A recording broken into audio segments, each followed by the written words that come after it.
Welcome to the Center for Development and International Studies podcast.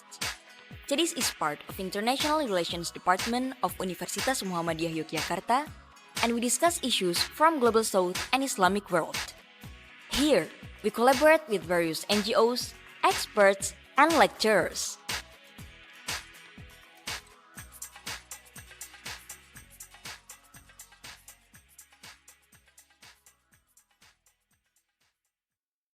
Bismillahirrahmanirrahim. Assalamualaikum warahmatullahi wabarakatuh.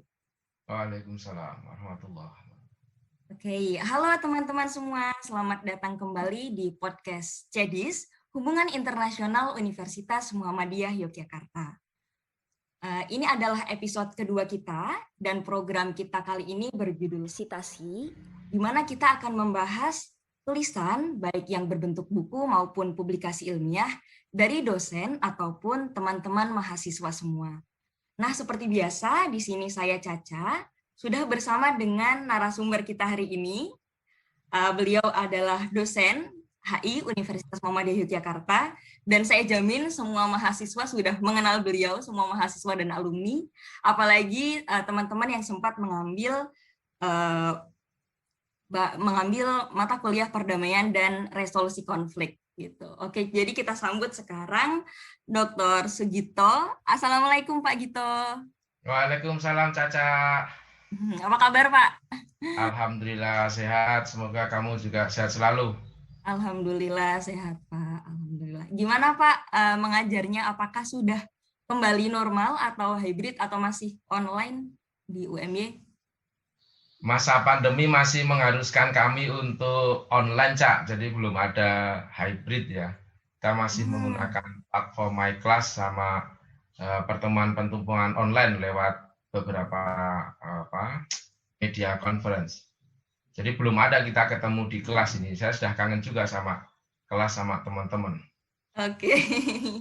Tapi so far semuanya aman ya Pak ya? Maksudnya terkendali, semuanya lancar gitu ya Pak ya? Alhamdulillah, baik saya maupun UMY, alhamdulillah dalam kondisi yang sangat baik. Kita juga masih beraktivitas, insya Allah masih produktif. Ya, teman-teman juga masih bisa menjalani kuliah dengan baik juga. Oke, baik.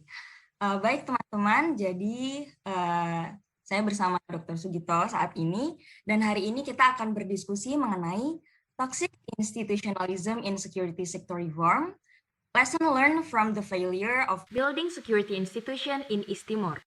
Nah, tapi sebelumnya saya akan membacakan profil singkat dari Dr. Sugito. Dr. Sugito merupakan dosen tetap di Prodi Hubungan Internasional Universitas Muhammadiyah Yogyakarta. Beliau mengampu beberapa mata kuliah termasuk OII atau Organisasi dan Institusi Internasional, dan berfokus pada perdamaian, pada bidang perdamaian dan resolusi konflik.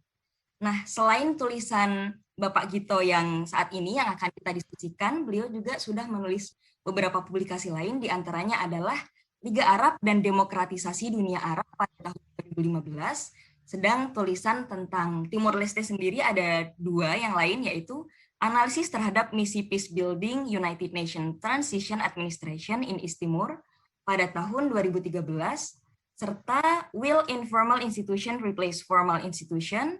The Primacy of Church and Umalisan in Fostering Community Security in Timor Leste pada tahun 2020.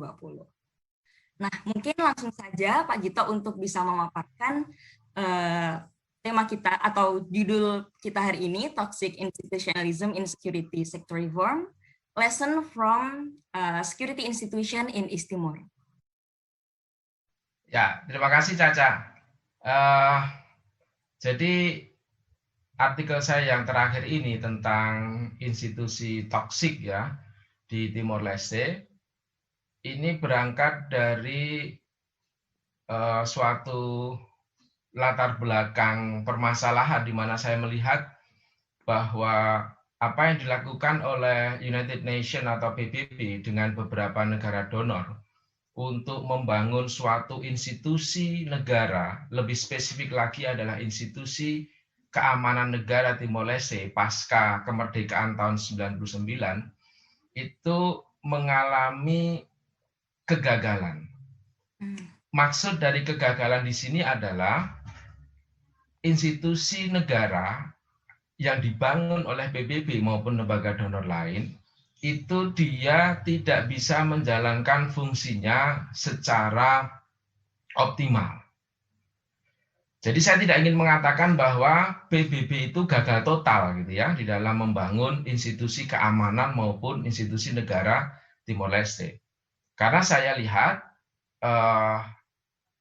United Nations dalam hal ini misi-misi PBB di Timur Leste seperti pertama adalah United Nations Administration in East Timor, yang dia memang spesifik untuk membangun negara dan institusi keamanan, kemudian disambung dengan UN MISET, dan kemudian terakhir adalah United Nations Mission Integration in East Timor, gitu ya.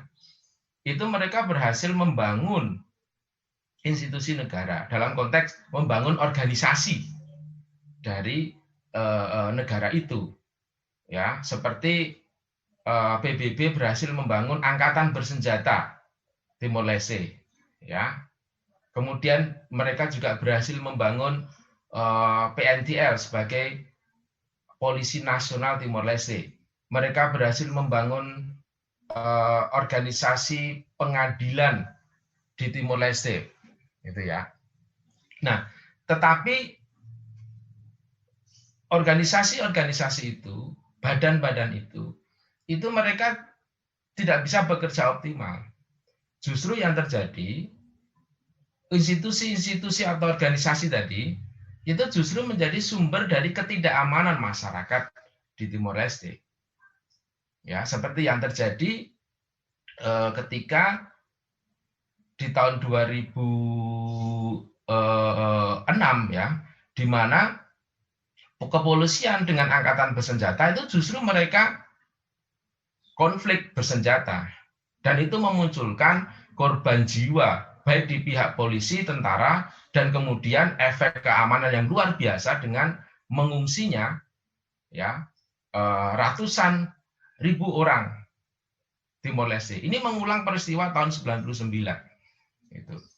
Nah, dari hal seperti itulah kemudian saya teringat dengan sebuah argumen bahwa membangun institusi negara, dalam hal ini adalah institusi keamanan, itu sebenarnya tidak bisa lepas dari keberadaan institusi tradisional atau institusi informal. Jadi sebenarnya institusi formal itu merupakan kristalisasi dari institusi-institusi informal, tradisi-tradisi, norma-norma, budaya yang ada di masyarakatnya. Bahkan itu cenderung lebih lama hidup di dalam masyarakat daripada aturan yang dibuat oleh negara atau aturan yang dikeluarkan oleh negara atau institusi formal. Nah, berdasarkan pada argumentasi ini, saya coba ingin melihat ya, apa sih sebenarnya yang membuat kegagalan ya fungsi dari organisasi keamanan yang ada di Timor Leste itu. Kenapa justru mereka menjadi sumber ketidakamanan, bukan malah menjadi pelindung, penyedia keamanan bagi masyarakat. Nah, oleh karena itu saya kemudian coba menggunakan perspektif institusional, ya, institusionalisme dalam mengamati kegagalan ini. Gitu. Nah, Helmke misalkan, dia berhasil membuat satu relasi antara institusi formal dengan institusi informal. Nah, dia menemukan 4 tipe relasi itu. Ya. Nah, tipe pertama adalah komplementer. Nah, di situ terjadi ketika institusi informal dan institusi formal itu memiliki kekuatan yang sama dan kemudian mereka memiliki tujuan yang sama. Sehingga institusi informal ini lebih memilih pada bagaimana mereka melakukan komplementaritas gitu, saling melengkapi, gitu. Ya.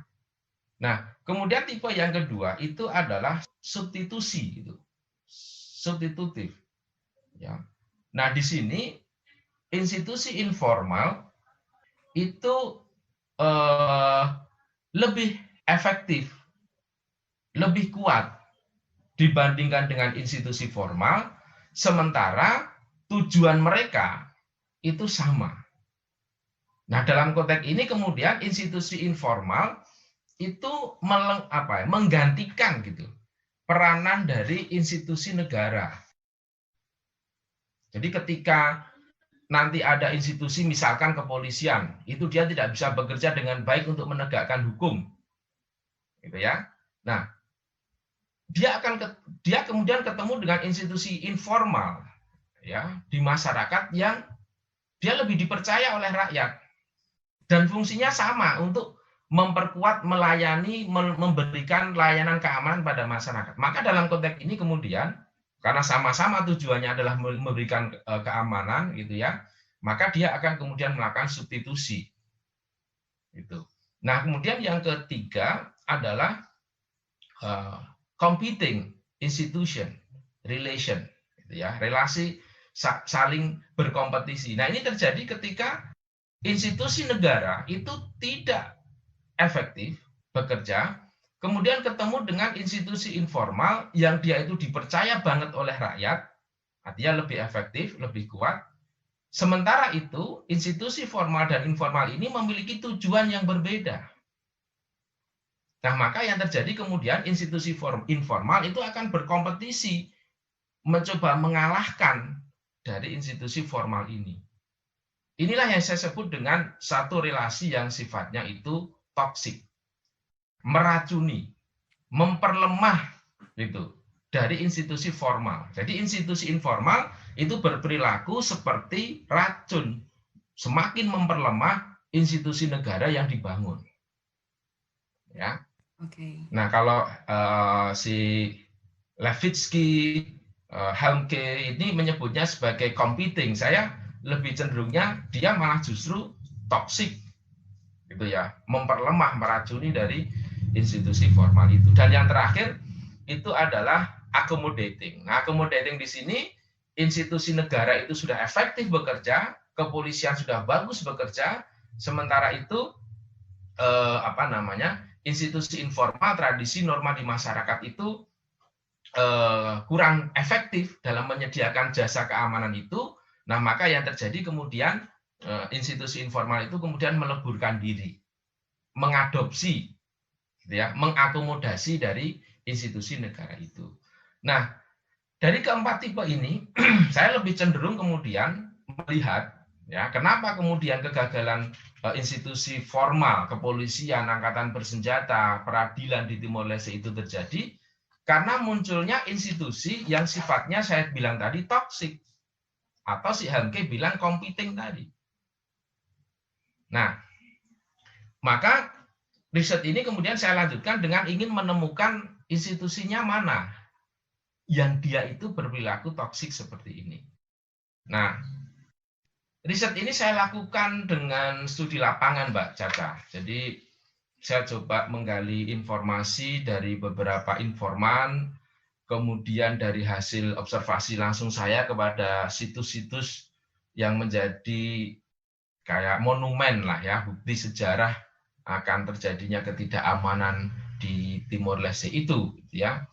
Dan kemudian saya coba memberanikan diri juga melakukan teknik kuantitatif dengan memberikan beberapa pernyataan dalam sebuah kuesioner yang saya konfirmasi kepada masyarakat di Timor Leste tentang bagaimana peranan ex-Valentil ini, ya, veteran ya kalau di kita, para bekas kombatan ini kan dalam konteks konflik separatisme setelah merdeka kemudian dia seperti pahlawan begitu yang bisa memerdekakan bangsanya. Nah, dia disebut kemudian sebagai veteran. Ya, meskipun dulu ketika zaman separatisme ini terjadi, ketika teman-teman atau rakyat Timor Leste ini dalam tanda kutip ya ingin pisah dengan Indonesia, mereka ini kita cap sebagai kombatan, pemberontak gitu. Yang itu negatif. Tapi setelah Timor Leste merdeka, dia itu pahlawan gitu. Nah, saya kemudian ingin lebih fokus kepada si diri ex-Valentil ini. Kenapa? Karena mereka ini tidak sebatas hanya sebagai organisasi pemberontakan atau organisasi bekas pemberontak atau veteran tadi. Mereka ini punya norm, ya, punya nilai, punya tradisi di antara kelompok mereka ini, gitu.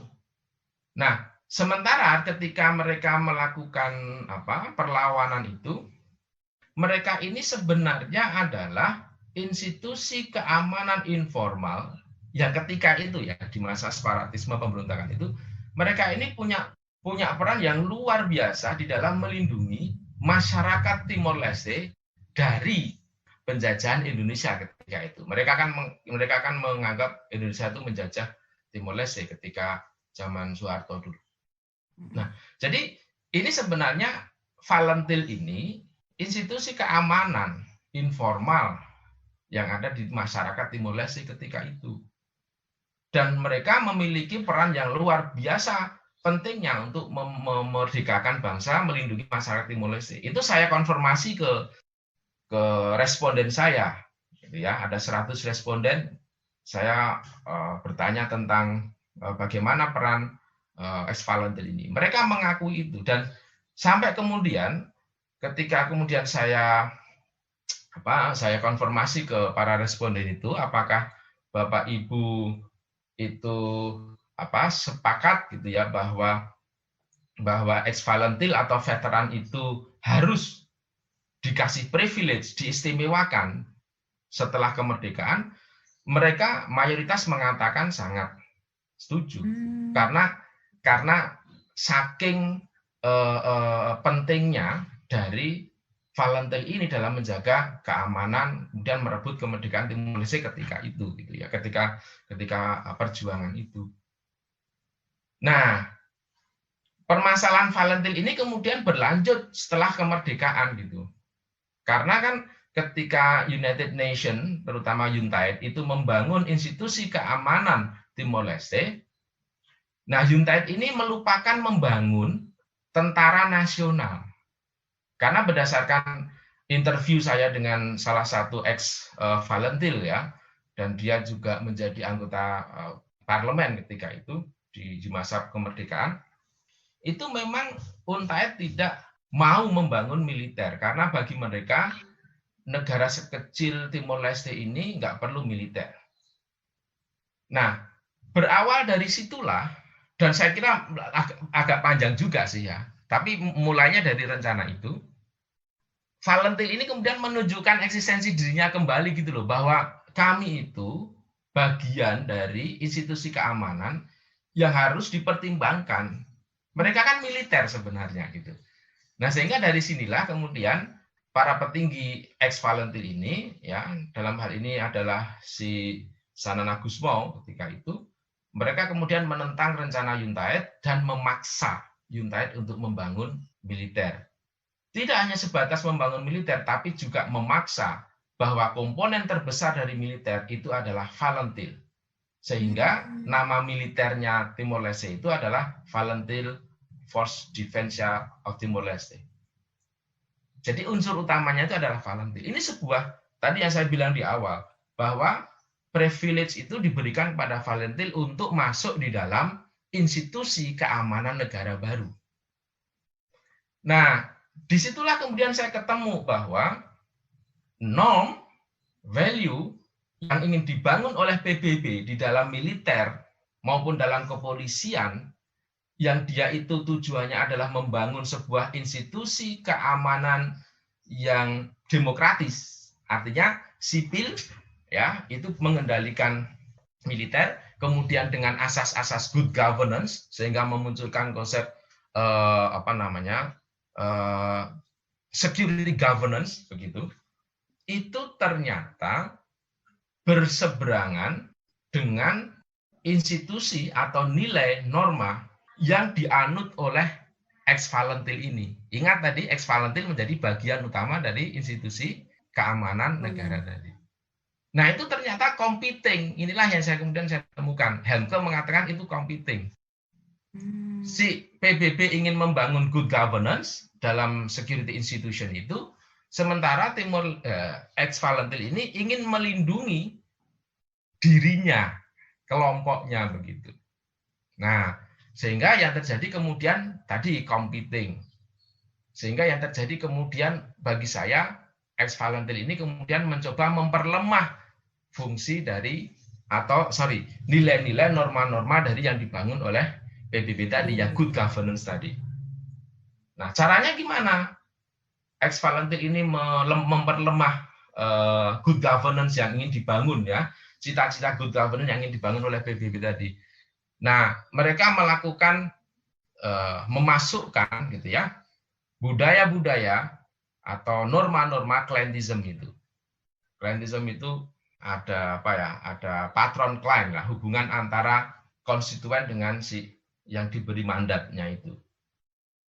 Nah, patron klien ini sudah terjadi sejak masa perjuangan dulu. Saya ketika ketemu dengan narasumber saya yang sekarang menjadi wakil presidennya veteran ya di Timor Leste. Jadi ketaatan ya hierarki itu masih kuat dipegang oleh para ex-Valentil yang ada di Timor Leste itu terhadap pemimpin perjuangan mereka. Jadi bukan kemudian hierarki yang dibangun dengan institusi negara yang baru ini.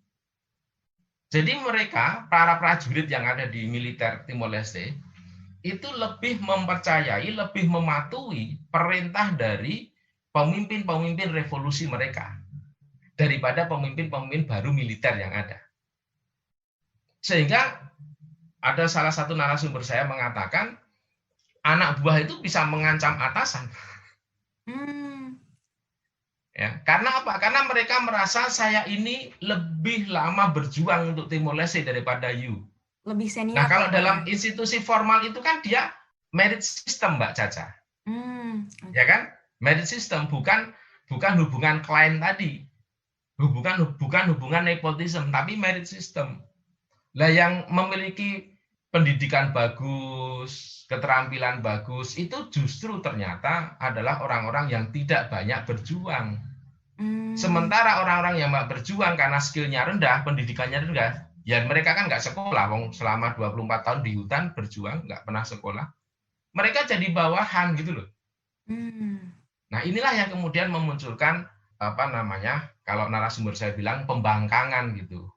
Dan pembangkangan inilah yang kemudian menjadi salah satu sumber dari munculnya peristiwa pembangkangan dari Reynaldo dan teman-teman itu yang keluar dari militer Timor Leste menentang Taurmatan Rua ya, yang ketika itu menjadi panglima.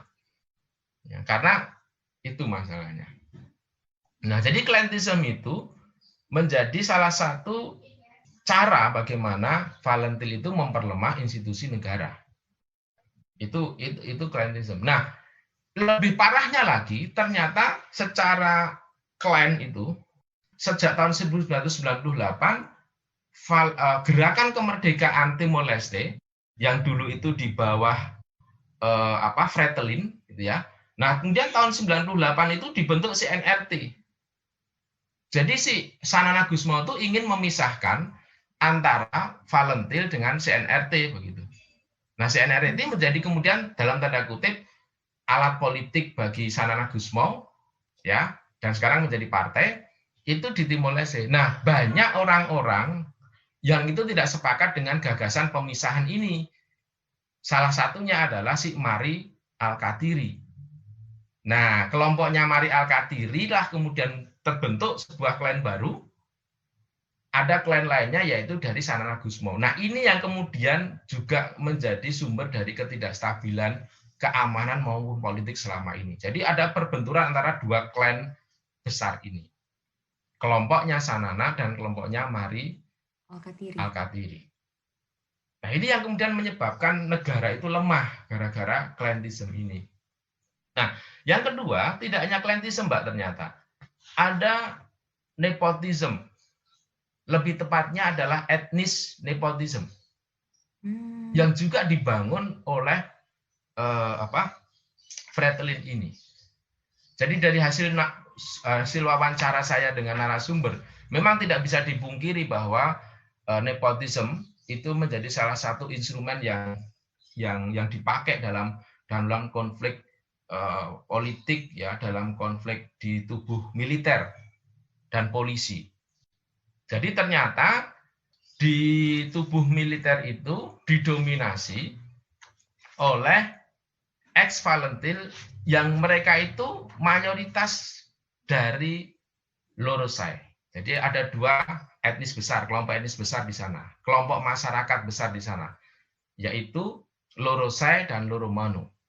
Nah, Lorosai itu Timor Leste bagian timur, ada Bakau, ada Lauten, kemudian ada apa namanya itu? Lupa saya. Ada 3 itu. Kemudian ada Loromanu. Loromanu ini bagian barat dari Timor Leste. Nah, itu saya tuliskan di dalam artikel saya ini.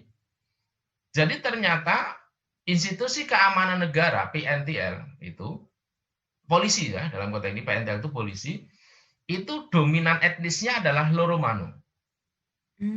Di mana Loromanu ini diidentifikasi oleh teman-teman Valentil sebagai orang-orang yang dia minim kontribusinya terhadap perjuangan melawan Indonesia, atau bahkan mereka tidak berjuang. Jadi orang-orang baru gitu loh. Terus tahu-tahu polisi. Nah, ini kan menyakitkan. Ingat tadi penjelasan awal, UNTAED tidak pernah mau buat militer. UNTAED hanya mau membuat polisi. Anggota polisi itu direkrut dari civil police. Civil police itu direkrut dari ex-Polri, Polisi Republik Indonesia. Lah mereka kan musuh toh dulu. Kok kemudian dalam negara baru mereka dikasih privilege oleh PBB. Nah, ini yang membuat kemudian ex-Valentil ini marah. Jadi polisi itu dibentuk PBB, dominan etnisnya adalah Loromanu.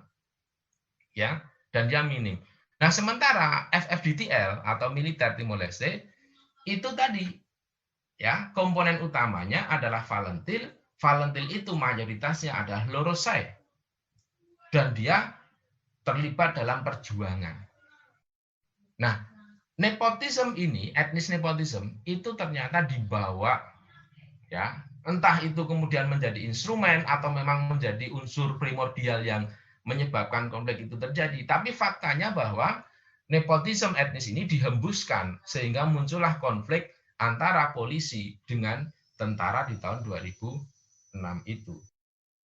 Nah, jadi dari temuan-temuan saya tadi, Mbak, ya, saya menyimpulkan bahwa memang ex-Valentil ini menjadi salah satu, ya, institusi ex-Valentil ini menjadi salah satu penyebab dari tidak efektifnya kepolisian, tentara, peradilan, ya, atau formal security institution yang ada di Timor Leste, dengan cara-cara mereka melakukan praktek-praktek klientisme dan nepotisme, terutama nepotisme etnis.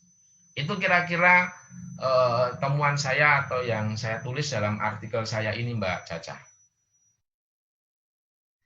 Oke Pak, gitu menarik sekali ya Pak ya, maksudnya institusi yang seharusnya menjadi sumber keamanan yang bisa melindungi warga itu justru bisa berbalik menjadi sesuatu yang justru mengancam gitu ya Pak ya.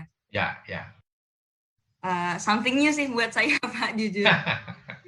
Kalau misalkan kita perhatikan dari judulnya tuh keren banget loh Pak, toxic institution gitu kan. Biasanya kata-kata toxic itu identiknya kan dengan relationship gitu-gitu Pak, dengan parenting seperti itu. Tapi ternyata toxic itu juga muncul di institusi gitu.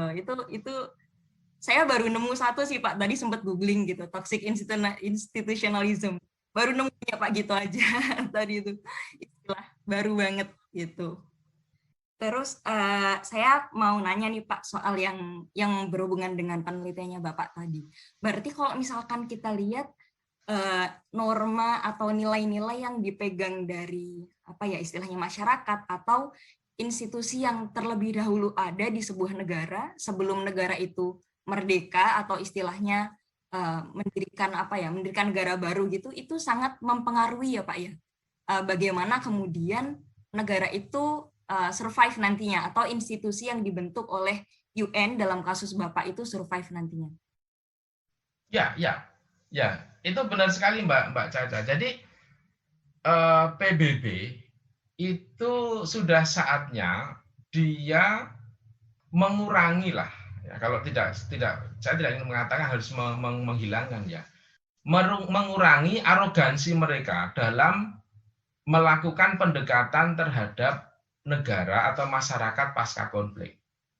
Kenapa saya bilang arogan? Karena PBB ini terlalu pede dengan cara-cara pendekatan liberal. I see. Ya, dengan cara-cara pendekatan liberal. Pendekatan liberal itu dari Immanuel Kant ya, dia tentang perpetual peace gitu ya, tentang democratic peace gitu ya. Mereka kan lebih percaya pada negara yang dibangun atas dasar prinsip-prinsip demokrasi liberal itu lebih peaceful gitu ya, lebih damai daripada negara-negara yang dikuasai oleh rezim non demokratis begitu. Dalam konteks mencapai democratic peace ini, PBB itu kemudian setiap kali ada negara yang habis konflik, ya, atau baru tumbang dari sebuah rezim otoriter seperti yang terjadi di Irak misalkan, maka yang dilakukan PBB adalah bangun negara itu dengan prinsip-prinsip norma-norma demokrasi liberal. Itu namanya pendekatan liberal peace. Nah, itu di berbagai negara itu gagal, seperti yang saya buktikan di Timor Leste. Mereka ngotot, oke, pokoknya bangun itu negara dengan democratic peace, dengan good governance. Gitu kan? Abaikan itu norma-norma yang ada di masyarakat. Fail mereka. Nah, kenapa dia gagal gitu ya? Kalau penelitian orang lain biasanya terjadi karena kesulitan, ini dari McGinty ya, kemudian dari si Gordon, itu mereka sepakat bahwa PBB itu ya sulit sekali untuk melibatkan local ownership di dalam misi-misi liberal peace mereka karena arogannya tadi. Bahkan kalau perlu norma yang ada di masyarakat itu sikat habis. Jadi ini kayak imperialisme normal gitu di dalam masyarakat pasca konflik. Nah, ini banyak sekali mengalami kegagalan. Maka si McGinty itu kemudian memberikan satu tawaran konseptual bahwa untuk membuat misi PBB itu sukses, maka yang dilakukan adalah menggunakan pendekatan hybrid peace. Hybrid peace itu ya tadi, liberal, itu kan dari atas tuh, top down. Kemudian harus diiringi dengan keterlibatan local ownership.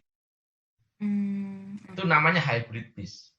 Nah, cuman hybrid peace itu juga bersyarat ternyata, Cak. Nggak melulu kemudian kalau ada keterlibatan aktor lokal. Sebenarnya Timor Leste itu keterlibatan aktor lokalnya ada. Nah, tadi itu Valentil kan ikut. Kan dia aktor lokal. Ya toh? Itu terlibat. Nah, tetapi ternyata menurut McGinty ada dua macam hybrid peace itu. Ada yang positif hybrid peace, ada yang negatif.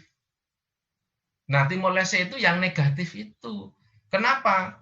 Karena keterlibatan local ownership itu dalam tanda kutip dibajak oleh elit lokal. Lah, elit lokalnya siapa? Ya si Valentil tadi.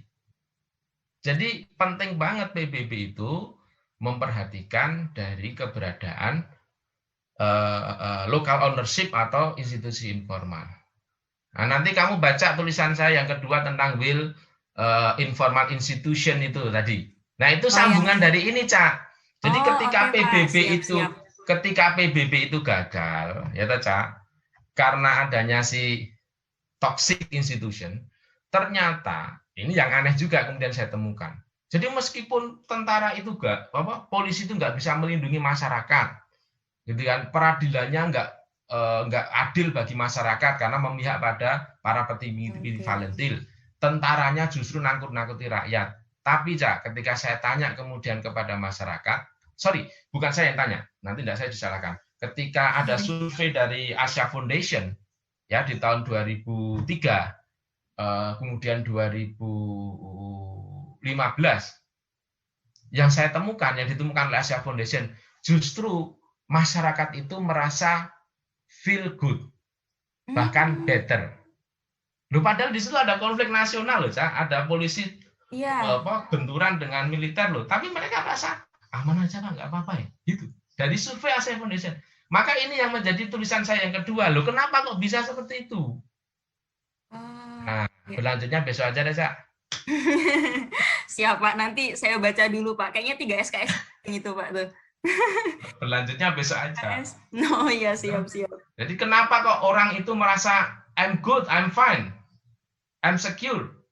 Padahal faktanya di tingkat nasional itu muncul ancaman ketidakamanan yang luar Oke. biasa. Ada apa di situ? Nah, saya lagi-lagi menggunakan pendekatan institusionalisme untuk menjawab itu. Tapi itu nanti Hmm, aja deh.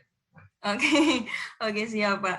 Tapi berarti kasus apa ya istilahnya pendekatan PBB itu akhirnya menjelaskan juga kenapa saya rasa hampir di semua negara yang konflik di Timur Tengah itu juga akhirnya fail gitu ya Pak ya. Kayak karena itu tadi nilainya tidak terakomodir, kemudian yang Bapak bilang PBB terlalu arogan seperti itu. Hmm. Ya, Terus kalau misalkan yang sampai saat ini berarti kondisi di Timur Leste itu masih tetap seperti itu Pak, tapi dengan masyarakat yang merasa peace itu tadi. ya.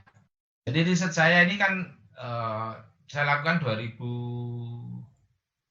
lupa saya, Cak, November 2018 atau 18 19 ya? Pak, di Hah? tulisannya 18. 18 ya, lupa. Nah, itu saya tanyakan kepada Pak lewat kuesioner itu ya, saya tanyakan kepada masyarakat, apakah Anda merasakan keamanan yang lebih baik sekarang? Ya masih gitu. Masih. Dan dia masih mempercayai terhadap praktek-praktek keamanan tradisional. Itulah yang membuat kemudian mereka itu merasa memiliki apa alternatif institution untuk mendapatkan keamanan. Kenapa saya bilang alternatif? Karena sebenarnya dalam konteks negara modern, ya, aktor utama untuk menyediakan keamanan bagi masyarakat itu ya negara. Hmm, Tapi ketika negara itu tidak efektif, maka dia memiliki alternatif institution. Nah, oke. siapa alternatif institution itu? Saya simpan dulu. Baik. Ini di podcast selanjutnya berarti saya sama Pak. Itu di tulisan saya yang kedua itu. Oh iya, kan nanti kita bikin podcast lagi sama Bapak berarti biar bisa lanjut. Ah, Tapi itu berarti kayak berhubungan dengan konstruksi sosial yang udah ada di sana ya Pak ya, kayak istilahnya they just feel fine with semua hal yang terjadi bahkan saat mereka sebenarnya dilanda konflik tapi mereka feel fine with that gitu. ya, betul. Oke oke. Jadi secure itu tidak hanya physically, tapi dibangun dari sini. Mentally. Ya. Oke.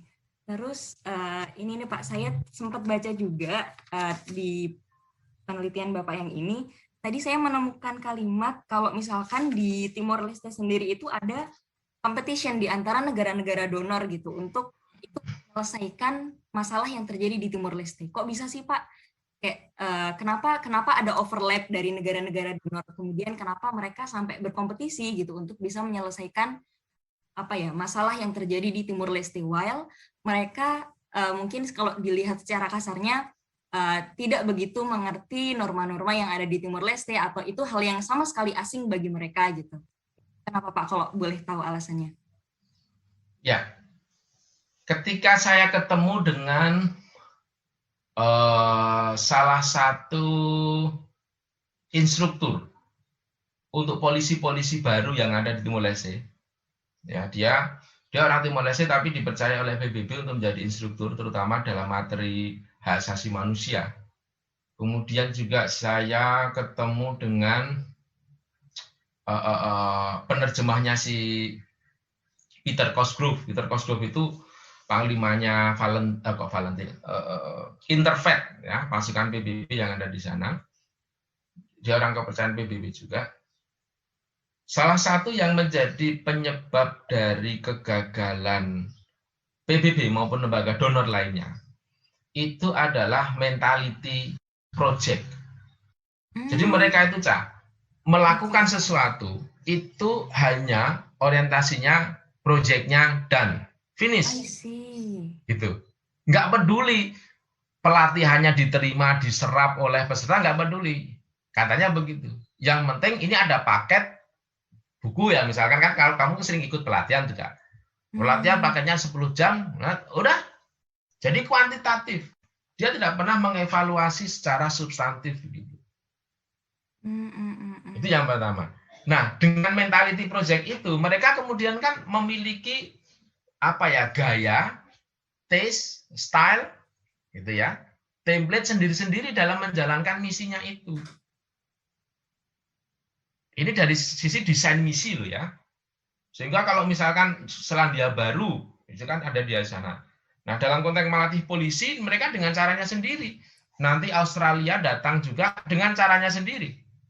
Kemudian nanti juga ada polisi GNR namanya dari mana tuh, Portugal. Portugal itu dia dengan caranya sendiri.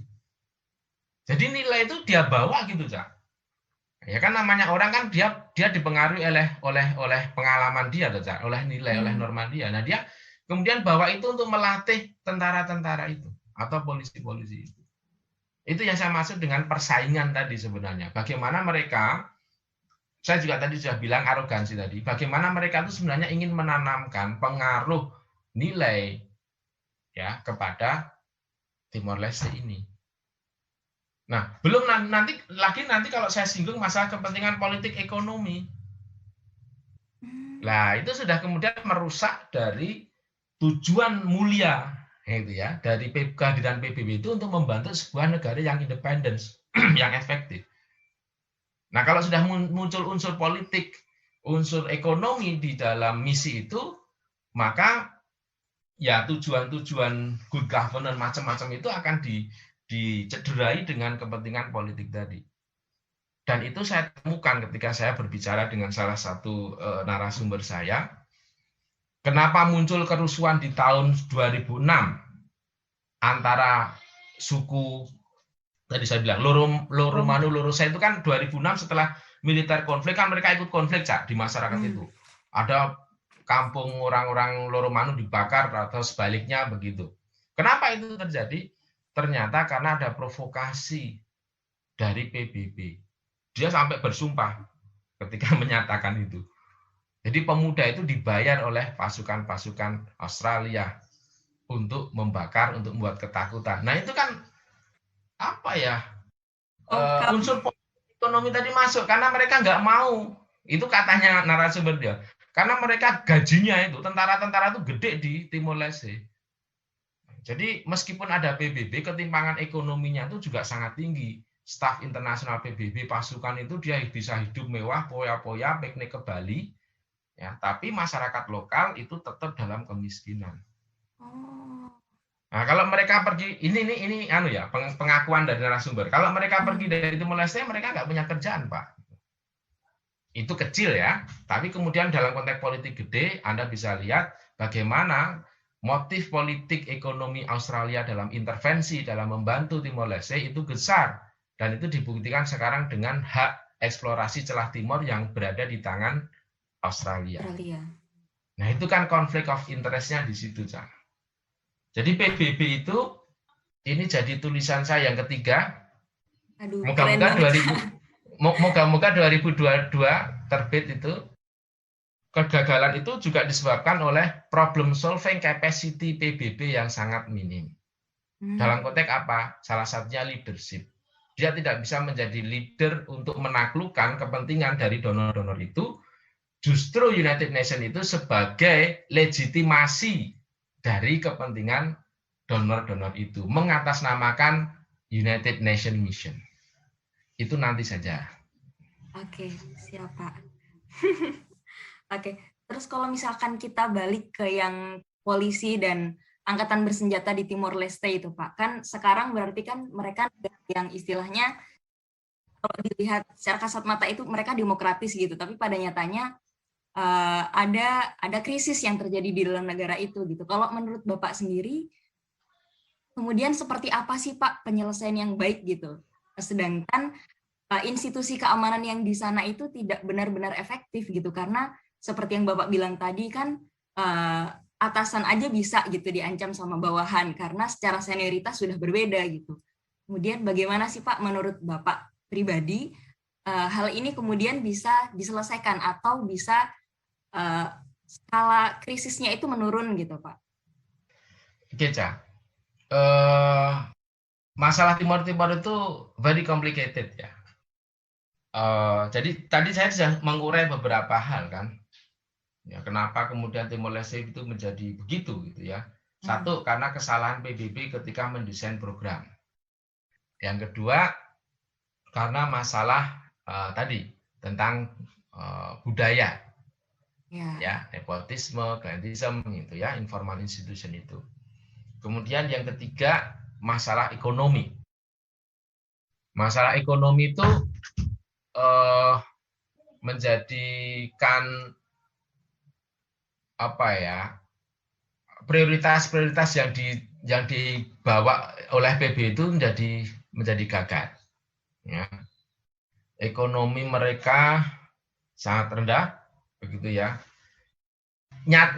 Secara real saja, ketika saya observasi di sana itu memang kondisi kehidupan masyarakatnya memang masih sulit, Cak. Gitu ya. Untuk mendapatkan penghasilan $5 per hari itu sulit sekali. Nah, ini jadi masalah. Sementara itu pendapatan utama mereka itu masih mengandalkan pada eksplorasi minyak. Sementara eksplorasi minyak sekali lagi itu masih dalam tanda kutip penguasaan Australia juga. Itu agak sulit juga. Ada sih komoditas pertanian seperti kopi ya di daerah Air Merah. Kebetulan saya juga ke Air Merah ketika itu. Itu bisa, tapi mereka masih berkutat pada permasalahan ekonomi yang memang sangat sulit itu. Kemudian politik ini jadi ribet juga. Ketika saya melakukan riset di sana, negara dalam kondisi deadlock karena ajuan anggaran oleh pemerintah itu belum disetujui oleh parlemen. Sehingga ketika saya ke sana itu katanya gaji PNS ya berapa bulan gitu nggak dibayar. Ini karena konflik politik. Ya, karena konflik politik. Tadi saya sudah sebut pada awal mulanya ya dari dua klan besar itu, Mari dan dari Sanana. Itu sampai sekarang pun dua klan itu masih saling berebut kekuasaan di situ. Jadi institusi politiknya belum established, belum mapan. Itu juga menjadi permasalahan gitu ya. Nah, ini kan dalam konteks kemudian nasional, Mbak Caca. Bahwa ada keribetan seperti itulah. Nah, kalau kembali lagi dalam diskusi keamanan kita sekarang ini, maka apa solusi terbaik untuk menjamin bahwa masyarakat itu dalam kondisi aman gitu ya? Ya, secara klise saya harus mengatakan bahwa militer dan PNTL itu harus berbenah. Ya, minimal mereka mampu mereduksi konflik internal mereka. Dan itu secara relatif berhasil dilakukan oleh Sanana, meskipun itu mengkhianati prinsip good governance. Jadi untuk mendamaikan konflik antara PNTL dengan FFDTL tadi, polisi dengan militer, itu kan Sanana kemudian melakukan restrukturisasi terhadap perundang-undangan keamanan nasional di situ. Dan langkah yang kemudian sangat real itu mampu meredam gejolak di antara dua institusi itu. Sanana kemudian meletakkan kedua institusi itu di dalam satu kementerian keamanan. Nah, padahal kan polisi itu pertahanan, defense.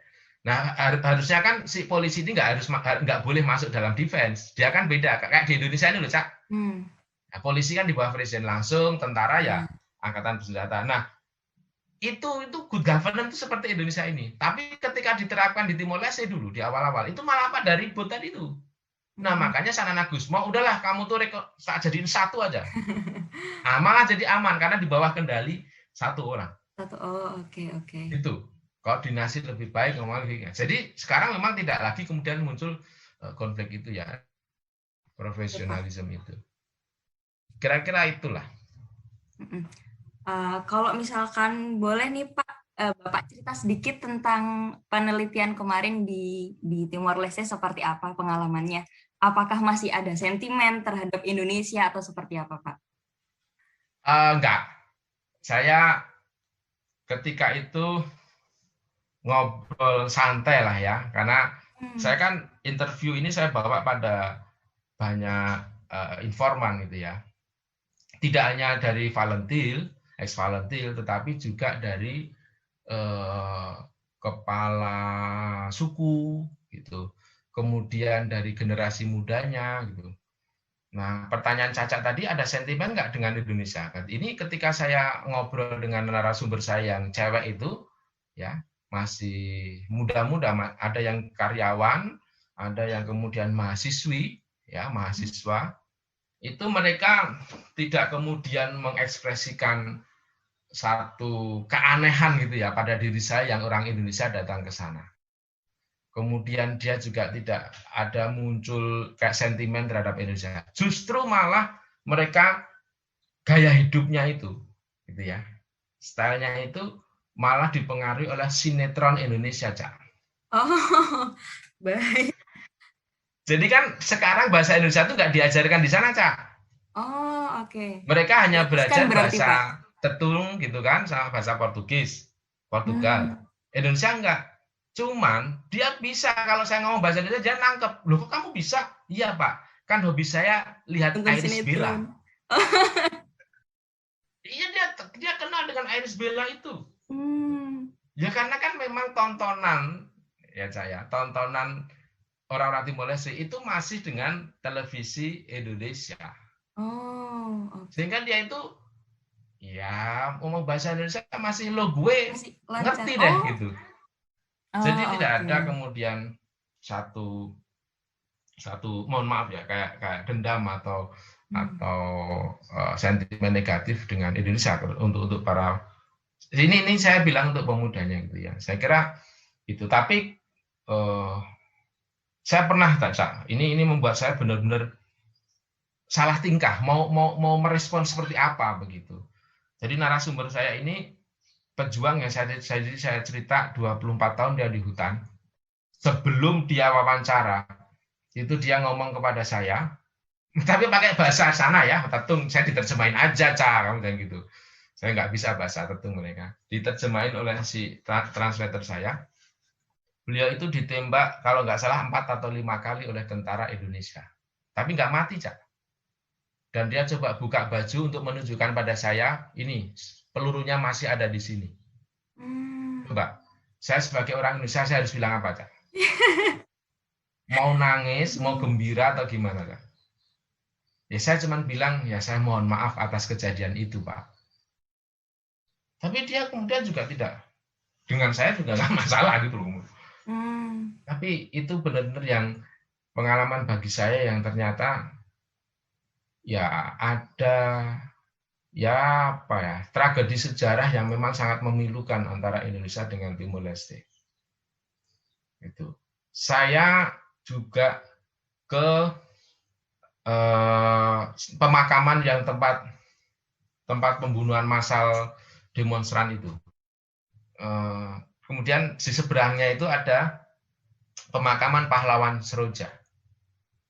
Itu pahlawan Indonesia. Itu juga membuat saya ngeri melihat cerita itu sambil saya napak tilas ke situ. Gitu ya. Jadi itu ada ya nggak jauh lah gitu. Ada pemakaman pahlawan-pahlawan kita ya Indonesia yang tewas di sana itu masih dipelihara oleh mereka. Tapi Ya itulah kira-kira ya. Ya pengalaman lainnya apa ya? Ya ada beberapa kesulitan lah menemukan atau menemui informan gitu ya sebenarnya itu. Tapi itu bagian dari dinamika penelitian kalau di lapangan itu bahwa ya kadang-kadang kita buat janjian sampai berkali-kali akhirnya kemudian nggak jadi batal. Bahkan saya pernah dimarahi sama narasumber begitu karena saya ingin wawancara dia nggak mau kamu harus ke sana gitu ya sudah tapi marahinya pakai bahasa sana jadi saya cuma ketawa-ketawa saja tapi translator saya setelah di rumah, aduh Pak, tadi Bapak itu marah-marah Pak. Ya sudah. Gitu. Berapa lama Pak di Timor Leste kemarin Pak? 20 hari lah. 20 hari. Hampir sebulan lah Pak berarti kan ya? Ya, dan memang ketika saya di sana itu sedang dalam kondisi keamanan yang kurang mendukung karena pas ketika itu terjadi pembunuhan warga sipil oleh polisi.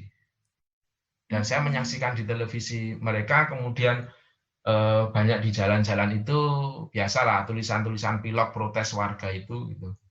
Jadi ya bagi penelitian saya ini momentum yang sangat tepat ketika saya di sana, tapi mencekam bagi saya karena saya juga punya pengalaman ketika saya pamit dengan ibu induk saya gitu, karena kan saya di tempat warga.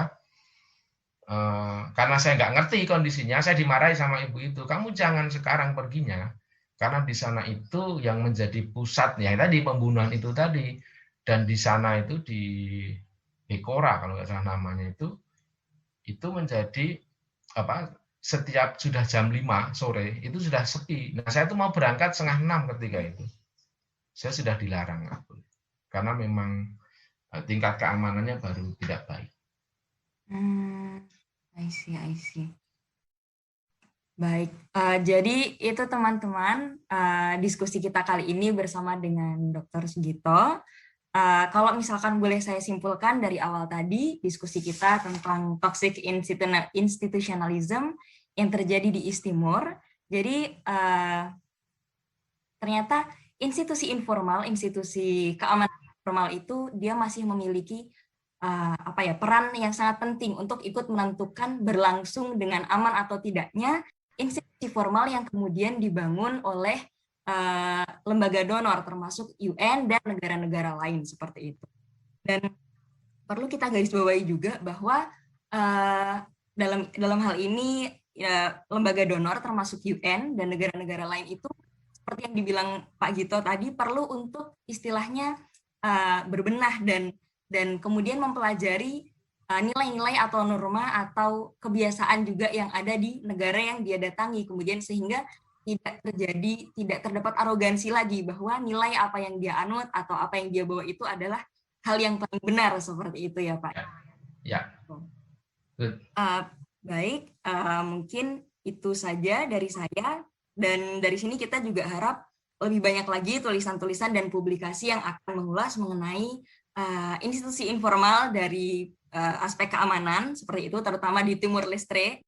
Dan terima kasih juga kepada Pak Gito yang sudah mau mengisi podcast kita hari ini, podcast kedua kita. Terima kasih. Demikian teman-teman. Jangan lupa follow akun kita di Instagram juga, ada Cedis HIUMY, kemudian follow juga di Spotify, ada podcast Cedis HIUMY. Dan demikian, terima kasih. Wassalamualaikum warahmatullahi wabarakatuh.